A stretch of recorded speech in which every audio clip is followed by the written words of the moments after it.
had to put a name to the conspiracy that's come down to us through the ages, that some call the Illuminati, some other people call it other things. But I think if you boil it down to its purest, simplest form, you would identify it essentially as Freemasonry.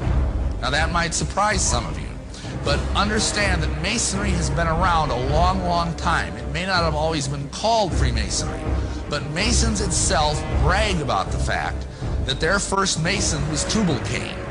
Now Tubal-Cain, if you know your Bible, was the seventh man from Adam by way of Cain, and he was the guy that invented metalworking. And he is supposedly the first Mason. Now that's pretty far back to start a conspiracy. Then of course you have the flood. After the flood, the Masons say that the first Mason was Nimrod. Now, of course, we all know who Nimrod was. He's the guy that helped build the Tower of Babel. That's pretty good Masonry. He was the person who basically had the idea for a one-world government. He wanted to start a United Nations. He had all these great ideas, you know, one-world government, all this kind of stuff, New World Order. And God had other ideas. And God came down and he cast confusion and changed the languages of the people. So they went and scattered abroad on the earth. That basically tells us what God thinks about the United Nations. This caused the conspiracy to go underground. And for centuries it existed in various forms. And if you look in the books, the literature of Masonry, you will find that Masonry says it is the direct linear descendant from the ancient mystery religions, from the ancient fertility cults. Now what does that mean? That sounds sort of exciting and mysterious and exotic. Well, the ancient fertility cults were cults that revolved around human and animal reproduction. I'm sorry to be blunt, but that's what they mean. It's Baal worship, essentially.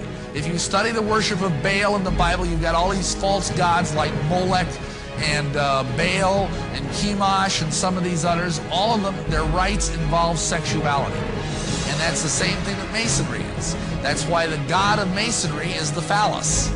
That's why you have Masonic monuments like the Washington Monument that look like a giant phallic symbol. It's that simple. So this is the conspiracy. And it may have been called many names, like, for example, before the time of Christ, Masonry was called the Dionysian Artificers. Later on, it was called the Gnostics. The Gnostics are basically people who believe that you are saved by secret knowledge, to put it simply. Gnosticism, it comes from the Greek word gnosis, which means knowledge, like diagnosis or prognosis.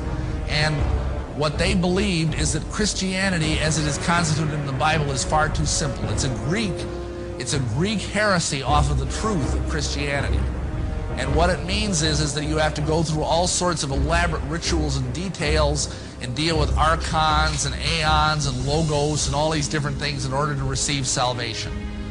Modern day Gnostics would be examples, for example, the Mormons, the Masons, a lot of New Agers. All these people believe they're saved by acquiring some sort of arcane, hidden wisdom. Then we've got pre-Islamic sorcery and alchemy, but that in turn birthed what is called the assassin cult. Now, some of you may have heard of this. There was a group that came out of Orthodox Islam that was called the Ishmaelians. It was like a splinter group. And these Ishmaelians were a small but powerful heresy. And one of their chief leaders was a sheikh by the name of Hassan-i-Sabah. And this guy led a group that was called the Hashishin. That's where we get our word assassin, is from the Arabic word Hashishin. Now, why were they called Hashishin? Because the word means eaters of hashish. How this guy worked, he is kind of the father of the modern day conspiracy. He was the father of modern day espionage. And he was the first programmer, the first mind control operator. And this is what he did. If someone wanted to join his group, he knew he needed elite warriors because he had all of Islam arrayed against him. When you died, you would go to a place called paradise, where you could do all the stuff you weren't allowed to do as a Muslim. You could eat pork, you could drink wine, and there were these beautiful angels called Uris that looked just like Playboy centerfolds, and they would minister to your every whim throughout eternity. And this is the Islamic paradise. Now, what Hassan would do with one of these recruits, because he needed someone who was just a fanatic, and what he would do is he would bring this person in and feed them a sumptuous meal. And the meal would be laced with copious amounts of hashish. In other words, he'd get the guy really stoned. I mean, we're talking seriously stoned here. And then he would take him into a secret garden in the heart of his castle, and there would be beautiful women, all the pork he could eat, all the wine he could drink, and for 3 or 4 hours the guy would just really enjoy himself. And then he would bring him back when he started coming down off the trip. And he would sit him in the chair and he would say, I have taken you to paradise. I have that power. If you serve me in jihad and die in my service, you will go straight to paradise for all eternity. What do you think the guy said? And these guys were total fanatics. I mean, he was famous for doing things like he'd have 10 of them line up on a wall, he'd snap his fingers and they'd jump in unison 1,000 feet to their deaths, grinning all the way. And those have become some of the bywords of the Illuminati that he had such a profound influence on. The royal secret of Masonry passed from the Assassins to the Templars. Now, the Knights Templar were warrior knights. They were Catholics that took part in the Crusades that you've probably all heard about. They went over to the Holy Land to try and capture the Holy Land back from the Saracens. Now, the Saracens were a kind of Muslims. During this conflict, which lasted over a century, they began to interface with the Assassins. They began to share each other's secret. And so when they lost the Crusades, the Templars went back to Europe, immensely wealthy, immensely powerful, and full of occult knowledge. Now you got to understand something about the Templars. They got very wealthy because they basically provided protection for the pilgrims as they journeyed from Europe to visit the sacred places in the Holy Land. And they got very, very wealthy. Plus there are legends that say that they found Solomon's treasure buried in the ruins of Solomon's temple in Jerusalem, and that they were fabulously wealthy. And they got so powerful and so wealthy, they threatened the Vatican, which was not a wise thing to do. So the Pope got together with the King of France, and they conspired to bring down the Templars. In 1307, on October 13th, Friday, they sent out warrants and captured every Knight Templar that they could find, including the Grand Master, whose name was Jacques de Molay. The next thing is, about 100 years later, along came the Rosicrucians. They had the same secret. Some people say that they were just a resurfacing of the Knights Templar under a different name. After that, just 34 years later, we have Ignatius Loyola and the Jesuits. Now, Ignatius Loyola was a Spanish knight, and he got hit in the leg with a cannonball and had to go through a lengthy convalescence. During that time, he had some sort of conversion experience and decided, this sounds familiar, I know, he wanted to start an order of warrior monks, elite warriors that would protect the Pope. He came up with a name for this order. He called it Los Illuminados. Now, if any of you speak Spanish, you know that name means the Illuminated Ones. However, the Pope didn't like that name, and so they changed the name to the Society of Jesus. This finally congealed formally into what is called the Mother Lodge in England in 1717. In London, at the Apple Tree Tavern, nice spiritual place, the first meeting formally of the Grand Lodge of England took place. And because most all modern Masonry comes from that place, this is called the Mother Lodge. The next thing that happened is that the Grand Orient came along about 60 years later. That's the most virulent anti-Christian form of Masonry that exists in the world today. Just a few years after that, on May 1st, which is a high satanic holiday, a gentleman by the name of Adam Weishaupt started a group called the Illuminati Ordnen, or the Order of the Illuminati. This is really the modern origin of the conspiracy.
Weishaupt obviously had been a serious student of the occult, for many of its bizarre features and symbols were incorporated into his organization. Weishaupt had been active in the Masonic lodges of Germany, and found in them the perfect vehicle for recruiting into his secret order, which he described publicly as the highest level of Freemasonry. The Illuminati was formally incorporated into the Masonic lodges at the Congress of Wilhelmsbad in 1780. There were 8 conspiratorial rings within rings, advancing from the outermost novice inward to Rex, or king.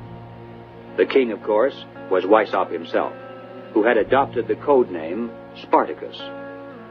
Those in the outer rings were told that the grand purpose of the order was to make of the human race, without any distinction of nation, condition, or profession, one good and happy family. But by the time the member had advanced to the level of presbyter, or priest, his oath of absolute secrecy and obedience had become deadly serious. Only then was he allowed finally to see the ultimate goal of the order. It was the destruction of all religion and the destruction of all independent governments, replaced by a new world order, a world government ruled from behind the scenes by the illuminated ones.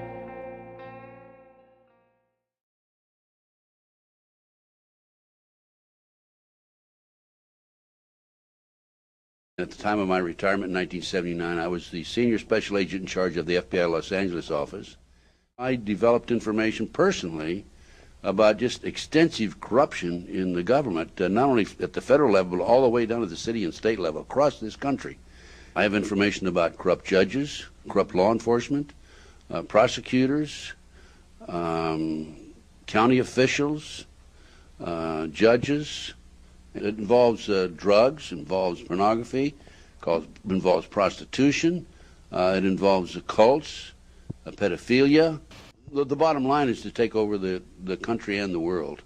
For what, though? Power, greed. This goes back over 200 years, back to 1776, with the establishment of an organization known as the Illuminati. Mm-hmm. And if your listeners don't know what the Illuminati is, they need to run down to the library and look it up and do some research, because on May the 1st, 1776, a fellow named Adam Weishaupt, German, set forth 25 goals at the request of the Rothschild group that they needed to initiate in order to take over the world. We're talking about destroy the sovereignty of countries and destroy religions. And that's where it really started in modern day. And right today, believe it or not, and we have the documentation for this, we are probably 90%, their goals have probably been filled at the great rate of about 90%.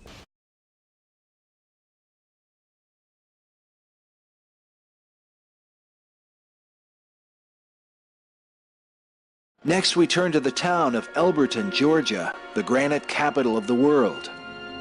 Elberton is famous for its production of tombstones, exporting some 250,000 tombstones every year. Oddly enough, the town that makes a living through death is also the home of what some consider the most threatening monument in America. A monument that some believe is a symbol for the coming Holocaust, promoting a depopulation effort at a massive scale. It was back in 1979 when a stranger came to Elberton, Georgia. Now, Elberton, Georgia is on the eastern part of Georgia, very close to the South Carolina border. And this stranger said that he was part of a secret group, and they wanted to build a great granite monument. This was done by a guy who gave a pseudonym, came in, paid cash, had this company set these things up in 1980, called himself R.C. Christian, but that's not his real name. It says right on the stones, a pseudonym. Nobody knows his real name, because that isn't his real name. Nobody knows who put the money up other than this fictional individual. Nobody knows what secret group he represents. Of course, Elberton mines granite. They make tombstones there, and they had the facilities to mine the granite. But he gave very, very specific directions as to how this was to be built, so that it would always be aligned in certain ways, so you'd always be able to see the North Star, so it would be aligned with the moon and with the various phases of the sun. and very, very similar to the Stonehenge that they have in England. So the Stonehenge was a Druidic monument. This was to be the American Stonehenge, or it's known as the Georgia Guidestones. And on each one of the guidestones is this message in a different language, actually 8 different languages, are the 10 commandments that come from the dark side. And the first one is maintain the world population at 500 million in constant balance with nature, which doesn't sound too bad until you realize that we've got over 6 billion people in the world. And if we're going to maintain the world population at 500 million in constant balance with nature, we're going to have to kill off about 90% or more of the world's population.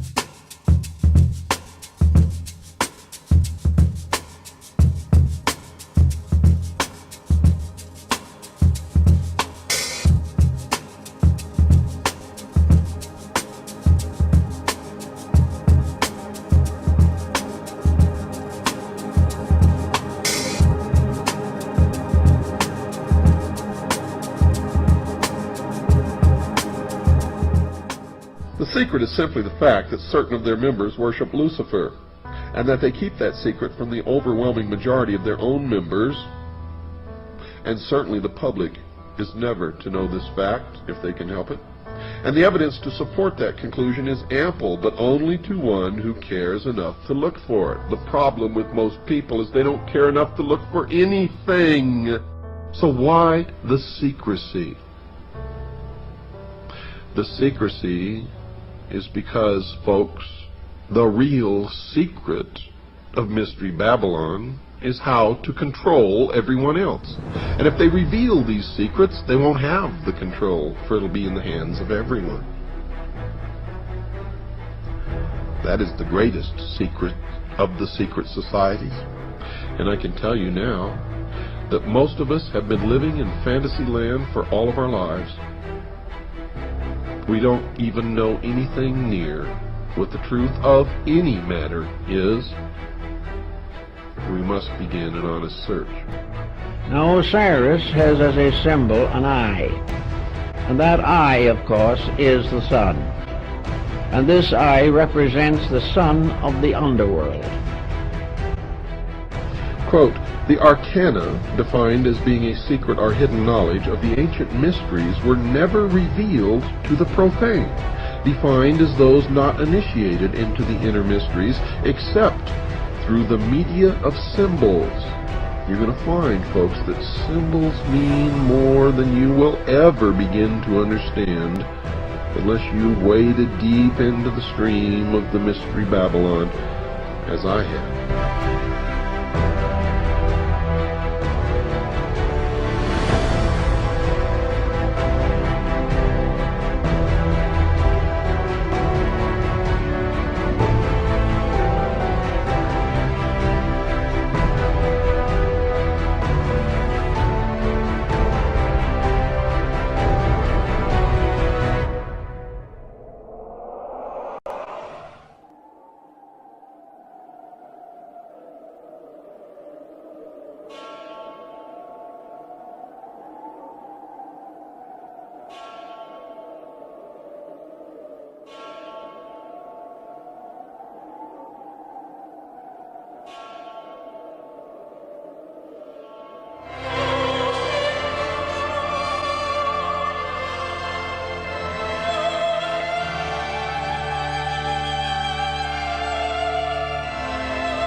This is our land, a land of peace and of plenty, a land of harmony and hope. This is our land, Oceania.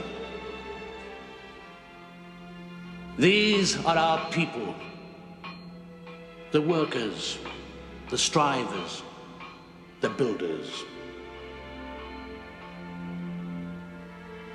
These are our people, the builders of our world, struggling, fighting, bleeding, dying.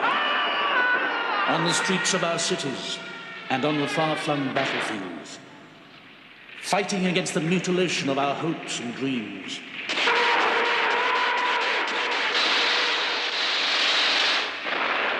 Who are they?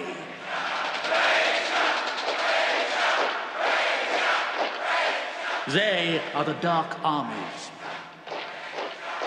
The dark, murdering armies of Eurasia. In the barren deserts of Africa and India, on the oceans of Australasia, courage, strength, and youth are sacrificed. Sacrificed to barbarians whose only honor is atrocity.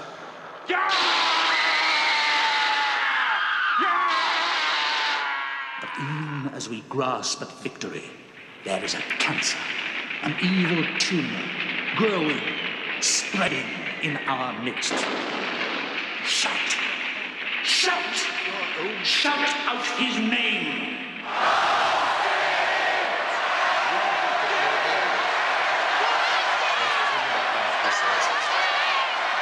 Nothing the party does is good. Even the world itself is good. The party wants you to believe the end of war so as to channel your emotions away from their rightful content. The party never has that. He is a fool. The real rules of the state. Fish with nipples, who because they are.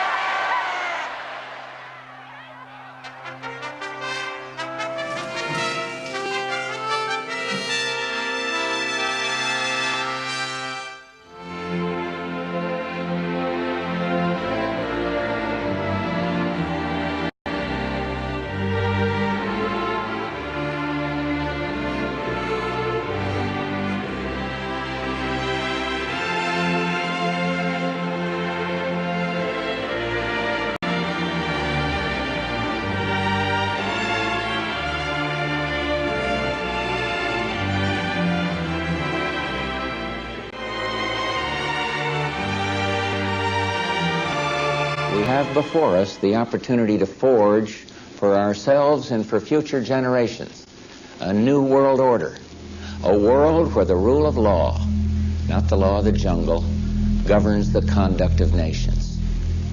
When we are successful, and we will be, we have a real chance at this new world order